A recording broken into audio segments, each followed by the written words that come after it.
Are you ready for story time? This specific day was a roller coaster. Like, I'm not even kidding when I say roller coaster. Yeah, the day started with the boat party, with the breakfast boat party, and we were so happy. I met Imad there. Imad is from France and is originally from Morocco, and he's the sweetest. I am so glad that I met him.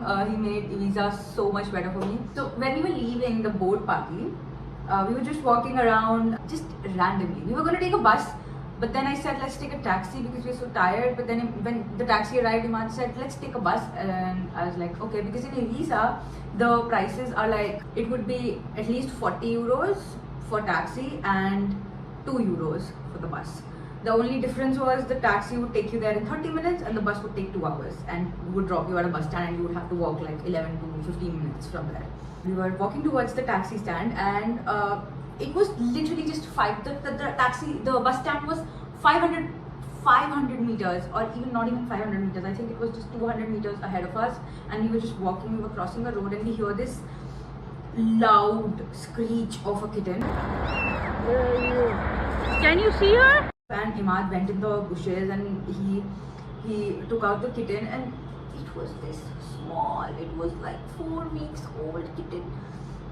She was in the bushes and she kept crying, and yeah, so we were very happy that we saved her. We tried to, so I don't have any videos of what happened after that because we didn't know what to do, and we were like trying to find her mom.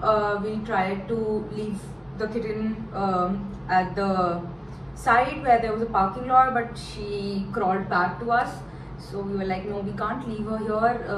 We couldn't see her mother either. So we started to ask people on the street who were walking what could we do. It was a Sunday, so everything is closed on Sunday. So the pet shops that we could see, the clinics that we could see, the vet clinics that we could see, the hospitals, the shelters. I tried calling some people from Google animal shelters in Ibiza. I searched everything. I did everything I could, and then we started talking to the people on the streets. And as soon as we would approach them and tell them that we rescued this kitten from the bushes here and we're not from here, we have a flight the next day, they were like, no, we can't keep it. I was like, I am not asking you to keep the cat, I am just asking for help. Like, help me with resources around here. What can I do? Because people are not speaking in English here. It's anyway very hard to find English speaking people here. So just help us out. So he called his vet, I don't know, nearby vet, and he didn't pick up. He gave me his number. He had rashes all over his hands, and I was holding the kitten, and she kept crying and she kept biting me because she was hungry, and we couldn't find any food. We couldn't find any supermarket nearby. There was this restaurant that we saw. We went inside and they were like, you have to keep the cat in the outdoor area. And then we asked for milk, we asked for water. They were like, we can't give you milk because that's from the machine. There's no like separate milk that we can give you. And then we went into the restaurant for the milk, and then we saw a family with 2 dogs over there. So this is just a group of friends, 3 friends, and one of the ladies was, she was like, oh, she's so small. She took the kitten in her lap, and she was like, oh my god, I understand what's up, I don't know what to do. I would have kept if I didn't have a dog. I don't know anything about cats. I've always had dogs, and this is the, she called her vet that was apparently the same doctor as the previous guy. And then she told me that he's coming in the clinic for an emergency case, so you should go there and just request him to like keep the cat or whatever. Just telling them that you have no option other than giving the cat away to somebody.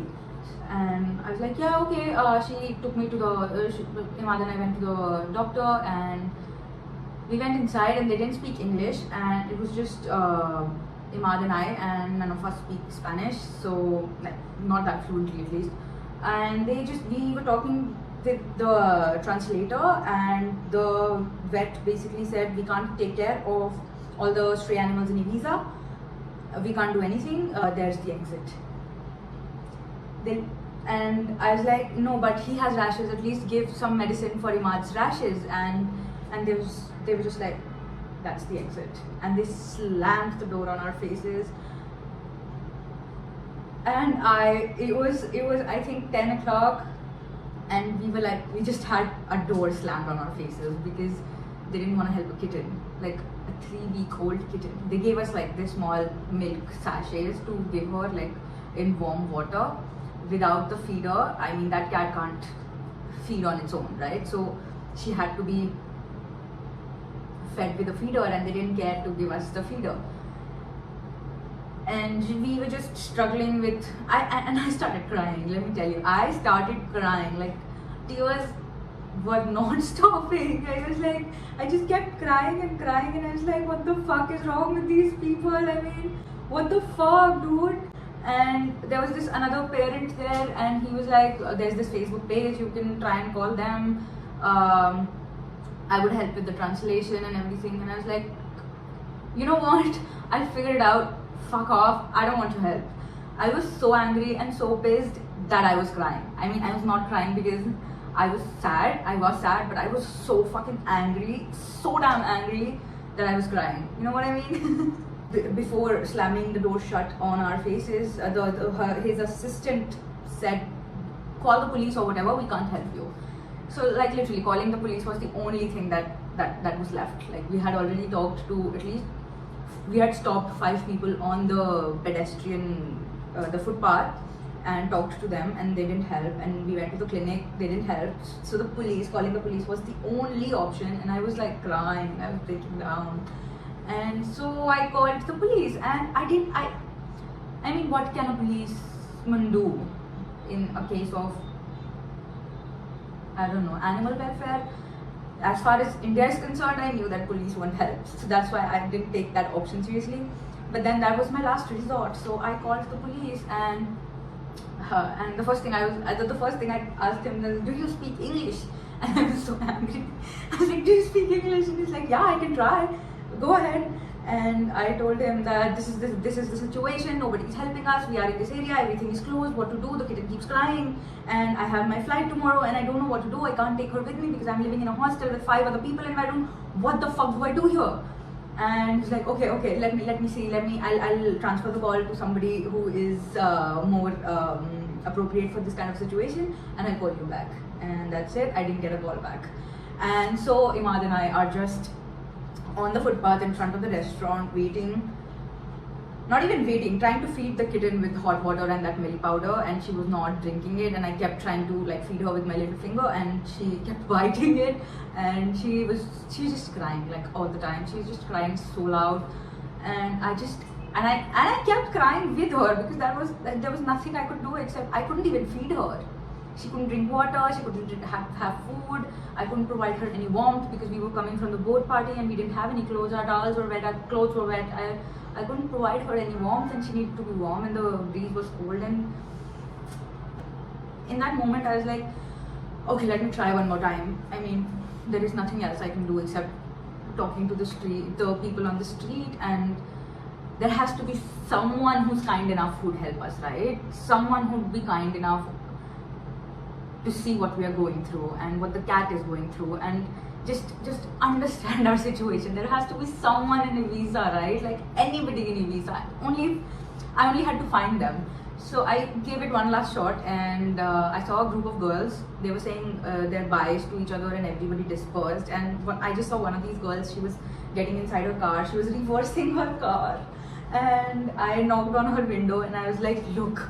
I explained the whole thing to her. I was like, look, this is the situation. I have this cat. I don't know what to do. I am not from here. She keeps crying. I can't feed her. The doctor slammed door shut on her face, and I just kept crying. I just explained the whole situation to her, and she's sitting inside the car and she's watching me, and she's like, oh my god, poor baby. she parked the car and she came out, and she was like, okay, I understand. This is so sad. I already have a lot of animals. I can't keep her, but I don't know this. I know she's so small. And she just sat with us with the cat, and she's like, did you do this? Did you do this? Did you call the police? I was like, yes, I called the police, but they didn't call me back. And she was like, call them again. So I called the police again, and they were like, oh, did you not receive a call back? And I was like, no, I haven't received a call back. And then 5 minutes later, I received a call back, and this girl wasn't speaking in English again. So I gave the phone to the girl from the car. Her name is Martina. So I gave the phone to Martina and asked her to explain the whole situation and tell me what to do. And then she talked whatever she talked about. I have no idea what they talked about, to be honest. And as soon as she cut the call, she said, I'm going to take the kitten with me. And I was like, I just broke down. I was like, thank you so much. I just kept crying and I just kept crying and in that same moment, just that same moment, as soon as she said, I'm going to take the cat, Imad received a really bad personal news, not my space to share. So yeah, he received this really bad news in the same moment. Like here she said, I'm going to take her, and I started crying, and I see her, and Imad just told me that he received this news and he started crying. So it's literally the three of us on the footpath with with a kitten, and all three of us are crying. And I go and hug Imad, and we are hugging and we are breaking down on the road in a random spot in Ibiza. And I kept saying thank you for saving us and saving her, and I hope that she gets a nice. We said our goodbyes and exchanged numbers, of course, and then Martina left because she had to figure out the kitten's medicines and feeding and cleaning and everything, because she had ticks as well. Martina left, and Imad and I sat beside the restaurant on a staircase, sitting on this staircase, and we're just so sad. And then we look at each other and we start laughing. And we were just laughing like madmen. We were like, damn girl.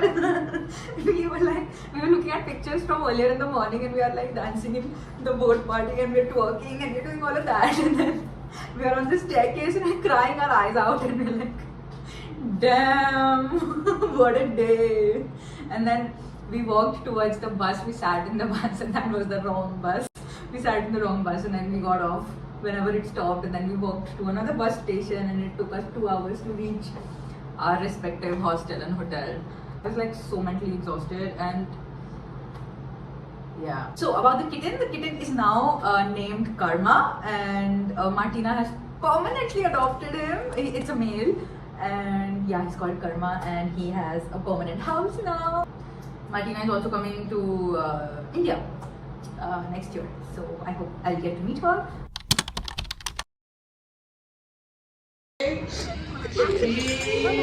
Que no puedo, no puedo.